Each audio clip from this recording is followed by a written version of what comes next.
जोहार साथियों, मैं मुकेश बिरुआ। इस चैनल में मैं कल देख रहा था, अब तक 481 वीडियोस डल चुके हैं।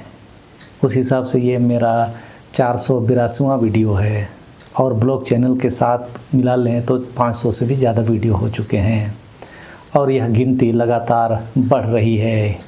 मैंने वीडियो कंटेंट को आदिवासी समाज के लिए बनाने का फ़ैसला इसलिए भी जारी रखा ताकि इसी बहाने इसका दस्तावेजीकरण भी होता रहे। कुछ चीज़ों पर मैं आने वाले समय में किताब भी जारी करने वाला हूँ। तो आज का विषय मैंने लिया है सर्वोच्च न्यायालय के द्वारा एक महत्वपूर्ण दस्तावेज। मुझे लगता है सिर्फ दस्तावेज कहना गलत है, बल्कि ऐतिहासिक दस्तावेज तैयार करवाई है जो आदिवासियों से संबंधित है, उस पर बात करने जा रहे हैं। भारत के सर्वोच्च न्यायालय के centre for research and planning, जिसे CRP भी कहा जाता है, के द्वारा नवंबर 2025 में एक ऐतिहासिक दस्तावेज प्रकाशित किया गया है। इसका नाम है reference manual on indigenous rights, यानी आदिवासी अधिकारों का एक संदर्भ मैनुअल। 226 पृष्ठों का यह मैनुअल भारत के मुख्य न्यायाधीश जस्टिस BR गवई के मार्गदर्शन में तैयार किया गया। इसमें दुनिया भर के 9 देशों के तुलनात्मक अध्ययन के साथ भारत में आदिवासियों के संवैधानिक, कानूनी और संस्थागत अधिकारों को पूरा खाका दिया गया है।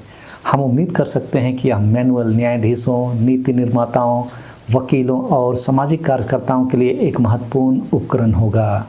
सबसे पहले सवाल यह दस्तावेज उठाता है कि आदिवासी वास्तव में हैं कौन। यह दस्तावेज यह भी स्वीकार कर रहा है कि दुनिया में आज भी आदिवासियों की एक कोई सार्वभौमिक परिभाषा नहीं बन सकी है। ILO कन्वेंशन 107 ने इन्हें लेस एडवांस्ड कहा, जो एक औपनिवेशिक दृष्टि थी। फिर ILO 169 आया, जिसने कहा पहचान का आधार सेल्फ आइडेंटिफिकेशन है। UNDRIP ने इस बहस को दिशा दी। Indigenous peoples have the right to determine their own identity, लेकिन भारत की स्थिति अलग है। भारत कहता है हमारी भूमि पर हजारों वर्षों से निरंतर मिश्रण हुआ है, इसलिए इंडिजिनस की अंतर्राष्ट्रीय परिभाषा यहाँ लागू नहीं होती। फिर भी आदिवासी समुदायों को शेड्यूल्ड ट्राइब्स के रूप में विशेष संरक्षण दिया गया है, जिसका विस्तार हम आगे देखेंगे। लेकिन मानने की बात यह है कि दस्तावेज के अनुसार आदिवासी वे लोग हैं जो किसी क्षेत्र के प्राचीन निवासी हैं। कहने का मतलब शुरुआती मानव समूह, जैसे भारत में स्ट्रेसेटिक मुंडा समूह या द्रविड़ियन समूह, उनकी अपनी अलग भाषा है, संस्कृति है, परंपराएं हैं और भूमि से वे गहरा रिश्ता रखते हैं। उनकी पहचान के लिए आदिवासी समुदाय अक्सर सेल्फ आइडेंटिफिकेशन को काफ़ी महत्वपूर्ण मानती है, क्योंकि वे दस्तावेजों पर नहीं, एक दूसरे के संबंधों पर, एक दूसरे के बातों को महत्व देते हैं, यानी समुदाय आधारित पहचान की वे बात स्वीकार करते हैं। दुनिया में 47 करोड़ से अधिक और भारत में 2011 की जनगणना के अनुसार 10.4 करोड़ करीब आदिवासी मौजूद हैं। भारत में आदिवासियों को अनुसूचित जनजाति कहा जाता है, लेकिन आदिवासी शब्द भी बोलचाल में प्रचलित है। आज आदिवासियों के अधिकार सिर्फ घरेलू कानूनों के विषय नहीं, बल्कि अंतर्राष्ट्रीय मानकों, संवैधानिक प्रावधानों और वैश्विक न्याय आंदोलनों का भी हिस्सा हो चुके हैं। यह दस्तावेज या मैनुअल पहली बार भारत में आदिवासी अधिकारों को वैश्विक मानकों, भारत की संवैधानिक संरचना, विधिक या कानूनी सुरक्षा और अंतर्राष्ट्रीय प्रथाओं के साथ जोड़कर देखता है। यह केवल एक कानूनी दस्तावेज नहीं है, बल्कि कई सदियों के संघर्ष, अधिकार और अस्तित्व की एक गाथा है। दशकों तक दुनिया ने इंडिजिनस पीपल्स यानी आदिवासियों की आवाज़ नहीं सुनी। सन 1980 के दशक में UN और ILO के प्रयासों से विश्व समुदाय जागा। ILO 169 को इकलौता लीगल बाइंडिंग ट्रीटी कह सकते हैं, हालांकि भारत ने उस पर हस्ताक्षर नहीं किए। इस समझौते में आदिवासियों की भूमि, संस्कृति और स्वशासन उनके अधिकारों का आधार बना। फिर UN ने UN परमानेंट फोरम और एक्सपर्ट मैकेनिज्म बनाए और आखिरकार 2007 में united nations declaration on the rights of indigenous peoples यानी UNDRIP बनाया। इसमें कहा गया कि इंडिजिनस कम्युनिटीज़ को यानी आदिवासी समुदाय को पहला स्वशासन का अधिकार है, यानी स्वयं को कानूनी तंत्र को मानने एवं पालन करने का अधिकार। दूसरा free, prior and inform consent का अधिकार है, मतलब आज के परिदृश्य में इसे ही ग्राम सभा की अनुमति के बगैर कोई भी परियोजना लागू नहीं करने देने का अधिकार कह सकते हैं, उसका अधिकार आदिवासियों को है। तीसरा है जल, जंगल और जमीन तथा संसाधनों पर आदिवासियों का सामुदायिक हक का अधिकार है। इसी सामुदायिक हक की बात को अक्सर मैं आदिवासी राष्ट्र की परिकल्पना से जोड़ता रहा हूँ, जिसकी लड़ाई बिरसा मुंडा ने लड़ी, लेकिन शासकों ने उन्हें देश और राज्य की सीमाओं में बांधने में कोई कसर नहीं छोड़ी। चौथा है अपनी भाषा, संस्कृति और प्राकृतिक धर्म की रक्षा का उन्हें अधिकार है। पांचवा है परंपरागत ज्ञान और बौद्धिक संपत्ति की सुरक्षा का उन्हें अधिकार है। उन्हीं ज्ञानों को मैं विज्ञान की दृष्टि से आपके सामने लाने का लगातार प्रयास करता रहा हूं, ताकि वैज्ञानिक दृष्टि से आदिवासियों की संस्कृतियों के पीछे के ज्ञान को हम समझ सकें। छठवां, अपने रहवासों में पर्यावरण और सतत विकास का अधिकार सभी आदिवासियों को है। तो समुदाय आधारित इन अधिकारों को ही आज के वैश्विक फ्रेमवर्क में इंडिजिनस राइट्स का यानी आदिवासी अधिकारों का संविधान माना जाता है। प्री कॉलोनियल युग में आदिवासी समाज शासन और समाज के शक्तिशाली ढांचे से दूर थे। कॉलोनियल रूल के समय आदिवासियों को आउटसाइड ब्रिटिश इंडिया के तहत रखा गया, लेकिन बाद में फॉरेस्ट लॉ हो, लैंड अलाइनेशन हो और पुलिस की बर्बरताओं आदि ने बड़ी मात्रा में विस्थापन और गरीबी पैदा की। आज़ादी के बाद संविधान सभा ने स्वीकार किया कि यह समुदाय सदियों से वंचित अनुभव से गुजर रहा है, इसीलिए उन्हें विशेष संरक्षण देना आवश्यक है, और यहीं से आदिवासियों को शेड्यूल ट्राइब के संवैधानिक ढांचे पर लाया गया। आज के समय जो भी अधिकार आदिवासियों के नाम पर दिए गए हैं, उसमें भारतीय संविधान आदिवासी अधिकारों की रीढ़ है। यह मैनुअल यह भी कहता है कि भारत में आदिवासियों के लिए दुनिया का सबसे विस्तृत संवैधानिक सुरक्षा कवच है। भारत के संविधान में अनुच्छेद 342 है, जिसमें अनुसूचित जनजातियां अधिसूचित की जाती है। 5वीं और 6वीं अनुसूची है जो आदिवासियों को विशेष स्वायत्ता वाले क्षेत्र बनाते हैं। आदिवासियों के लिए आरक्षण की सुविधा शिक्षा, नौकरी, विधानसभा और लोकसभा सीटों पर होती है। साथ ही पेशा कानून ग्राम सभा को विशेष शक्ति प्रदान करती है। इसके अलावे कई ऐसे कानून भी बने हैं जो आदिवासियों के लिए बने हैं, जैसे अनुसूचित जनजाति अत्याचार निवारण अधिनियम 1999, पेशा एक्ट 1996, वन अधिकार अधिनियम 2006 जो जंगल पर सामुदायिक और व्यक्तिगत अधिकार को एक्सटेंड करती है, भूमि अधिग्रहण अधिनियम 2013 जो इन्वायरमेंट इम्पैक्ट असेसमेंट के अलावा सोशल इम्पैक्ट असेसमेंट और सहमति को अनिवार्य करती है।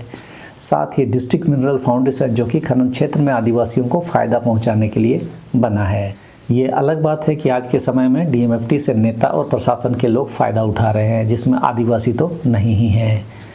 आदिवासियों के लिए कई योजनाएं भी लागू की गई है, जैसे पीएम जनमन योजना, एकलव्य मॉडल स्कूल, वन धन योजना, ट्राइफेड आदि। वैश्विक रूप से तुलना करते हुए यह भी बताया गया कि भारत किस देश से क्या सीख सकता है। दुनिया में कई मॉडल हैं जो समुदाय आधारित शासन को मजबूत बनाते हैं, जैसे नॉर्वे का सामी पार्लियामेंट मॉडल जो स्वशासन और संस्कृति की सुरक्षा का एक सफल उदाहरण है। वहाँ free, prior and inform consent किसी भी योजना में जरूरी माना जाता है। 2021 के सुप्रीम कोर्ट के फैसले ने सामी आदिवासियों के अधिकारों को मान्यता दी, जिसने पवन ऊर्जा परियोजना की मंजूरी को अवैध कहा, क्योंकि उन्होंने सामी आदिवासी समुदाय से सहमति नहीं ली थी। बाद में सरकार को सामी आदिवासियों से समझौता करना पड़ा था। उसी तरह न्यूजीलैंड में बेटांगी संधि मौरी आदिवासियों के साथ हुआ।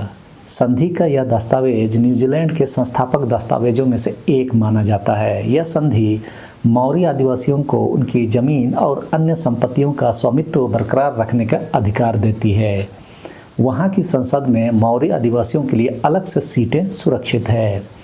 वहाँ की संसद में मौरी की सीट से और भारत देश के संसद में आदिवासी सुरक्षित सीट दोनों भिन्न हैं, क्योंकि न्यूजीलैंड में मौरी लोग समाज के प्रतिनिधि संसद भेजते हैं, जबकि भारत में राजनीतिक पार्टियां अपने प्रतिनिधि को समाज को चुनने के लिए प्रेरित करती है। वहाँ समाज का प्रतिनिधि संसद में बैठता है, यहाँ पार्टी का प्रतिनिधि बनकर आदिवासी नेता बैठते हैं।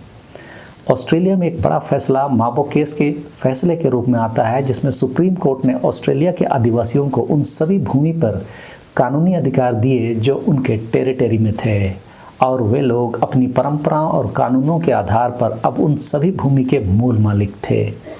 इसी फैसले के आलोक में भारत में समता फैसले को भी वैश्विक स्तर पर माना जाता है। यह अलग बात है कि देश की कोई भी राज्य सरकार, यहाँ तक कि केंद्र सरकार भी समता जजमेंट के फैसले के बिंदुओं को लागू करने में निरंकुशता ही दिखाई है। उसी तरह कनाडा में first Nations self government treaty पर हस्ताक्षर हुए हैं। उसके तहत संघीय सरकार और फर्स्ट नेशंस यानी आदिवासियों के बीच इस समझौते के आधार पर आदिवासी समुदायों को शासन का अधिकार प्रदान किया गया है। वहाँ पर आदिवासियों को उनकी भूमि, संसाधनों और सांस्कृतिक विकास से संबंधित मामलों में स्थानीय सरकारों की तरह या उससे अधिक शक्तियाँ मिली है। इन संधियों के माध्यम से आदिवासी संघीय और प्रांतीय सरकारों के साथ औपचारिक संरचनाओं के माध्यम से अपने समुदाय का प्रबंध करने में सक्षम हैं। इक्वाडोर का संविधान तो प्रकृति को ही कानूनी अधिकार देता है।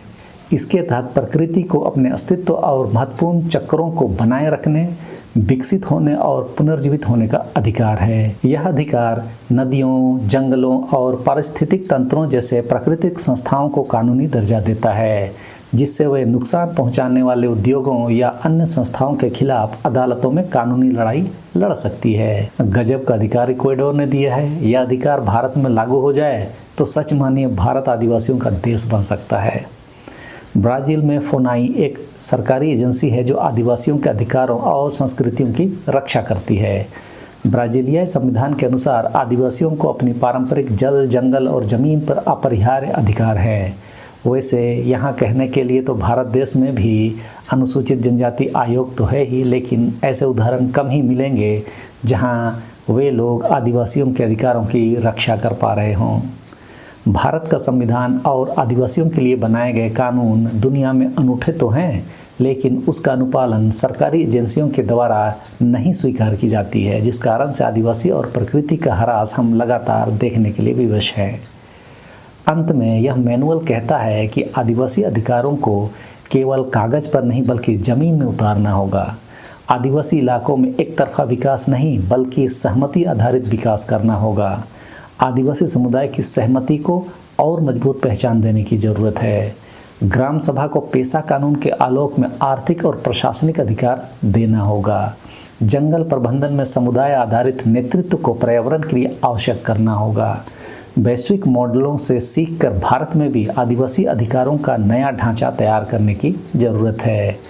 नीति निर्माण में आदिवासी आवाज़ की भूमिका अनिवार्य करनी होगी और समानता के साथ साथ अलग पहचान का सम्मान भी करना होगा। जैसे कि मैंने आपको कहा है कि भारत ने संवैधानिक सुरक्षा का बहुत मजबूत ढांचा बनाया जरूर है, लेकिन उसे और प्रभावी तरीके से लागू करने के समय में सरकारें फेल साबित हुई है और माननीय सुप्रीम कोर्ट को इस ऐतिहासिक दस्तावेज के माध्यम से आना पड़ा है। हमको आपको समझना पड़ेगा कि आदिवासी समाज केवल वंचितों का समूह नहीं है, बल्कि पृथ्वी की 80% तक की जैव विविधता के हम संरक्षक हैं। आदिवासियों के अधिकारों की रक्षा सिर्फ मानवाधिकार नहीं बल्कि पर्यावरण, जलवायु और हमारे साझा भविष्य की सुरक्षा है। सुप्रीम कोर्ट का यह मैनुअल भारत के लिए एक रोड मैप है जो हमें न्याय, साझेदारी और सम्मान पर आधारित नया दृष्टिकोण देता है। यही समय है जब भारत अपने इंडिजिनस कम्युनिटीज़ को केवल बेनिफिशरीज नहीं बल्कि नेशन बिल्डर्स के रूप में देखे। आपको यह वीडियो कैसी लगी ज़रूर से बताएं। इस वीडियो में इतना ही, फिर ऐसे ही किसी और वीडियो में हम मिलते हैं। सबों को धन्यवाद। जोहार।